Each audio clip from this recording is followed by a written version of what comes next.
الله الرحمن الرحيم. مرحبا بتلامذتي السنة الثانية إعدادي.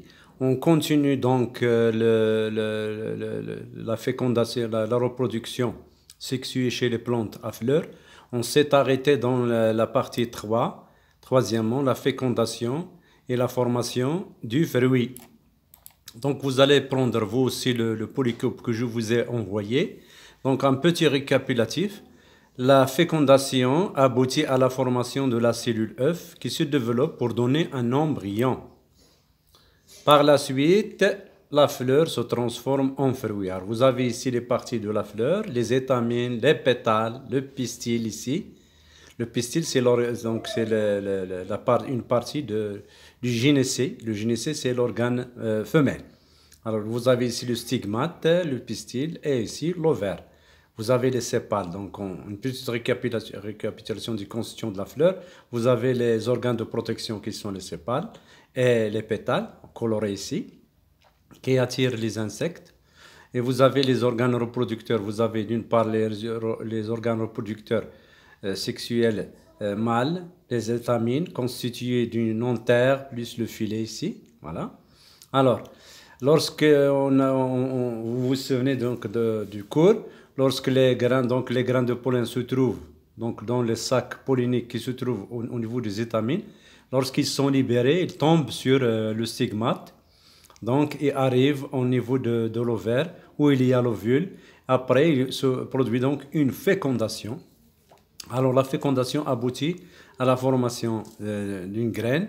Alors les constituants d'une graine, alors vous avez ici la graine et la chair. Donc la chair, c'est l'ovaire qui se transforme en chair, qui est le fruit. D'accord? Donc voilà. Donc la transformation de la fleur en fruit. Alors on passe donc à la germination, la partie 4. Donc aujourd'hui, on va voir la germination du grain de pollen. Pardon, la germination de la graine, pardon, il y a une faute ici. Et le cycle de vie des plantes à fleurs.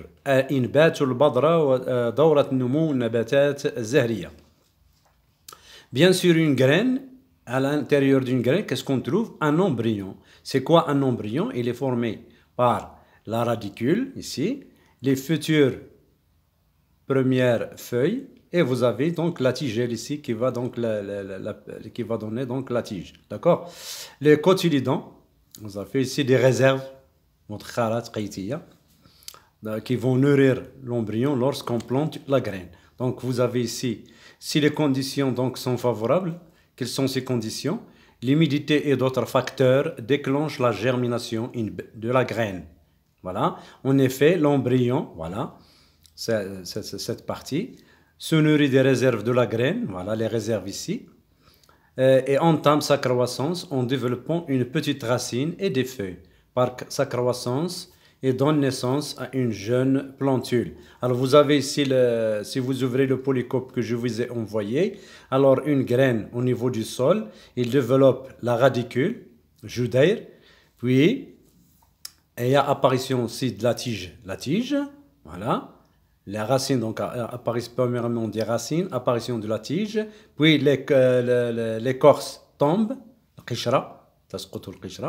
bien sûr apparition des feuilles, vous avez développement des feuilles, et on obtient vers la fin une petite plantule constituée de racines, de la tige et des feuilles. D'accord? Donc la germination, ça vous avez le schéma de la germination d'une graine.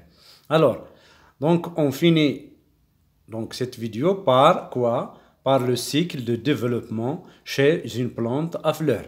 Alors, exemple, on a pris ici l'exemple, le pommier, tfah. Donc, vous avez l'arbre, il contient des fleurs, donc une fleur, donc des fleurs. Alors, les fleurs du pommier contiennent donc les organes mâles qui sont les étamines.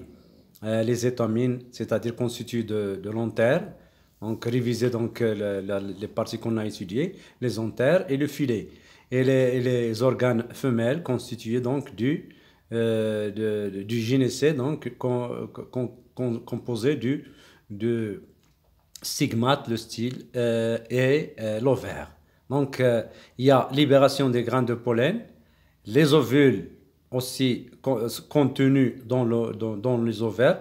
Donc les pollens, lorsqu'ils tombent sur le stigmate, ils arrivent au niveau des ovules et se produisent ce qu'on appelle une fécondation. Fécondation aboutit à la formation d'une graine. D'accord? Et après, donc, à l'intérieur de la pomme, qu'est-ce qu'on trouve des graines? Dissémination des graines, bien sûr. Ces graines germent et donneront de nouvelles plantes de pommiers.